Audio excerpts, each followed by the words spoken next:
Un triangolo tra Bosnia, Siria e Veneto. Al centro Bilal Bosnic, 41enne imam bosniaco arrestato ieri in patria durante l'operazione Damasco, che ha visto coinvolti oltre 200 agenti. Tra i 16 arrestati spicca il nome dell'imam che ha predicato nel nord Italia e in Veneto. Un nome già conosciuto dalla Procura di Venezia, a cui sono giunti i carabinieri del ROS, partendo dalla morte di Ismar Mesinovic, l'imbianchino partito dall'Ungarone per morire colpito da un cecchino in Siria. Per gli inquirenti, Bosnic avrebbe girato la regione per arruolare soldati per la Jihad in Siria e Iraq. Tra le persone convinte a partire per la Guerra Santa ci sarebbero anche i due musulmani partiti dal bellunese, Ismar Mesinovic e Munifer Karamaleschi, che a gennaio ha lasciato Chies dal Pago per la Macedonia e oggi è in Siria con moglie e 3 figli.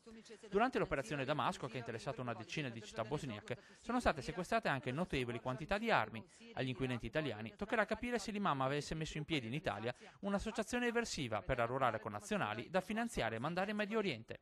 Sulla questione è intervenuto anche il senatore di Forza Italia, il bellunese Giovanni Piccoli, che chiede al ministro Alfano di fornire precise spiegazioni alla comunità bellunese e veneta sulla difficile situazione internazionale e sulle possibili presenze di cellule fondamentaliste nel nostro paese.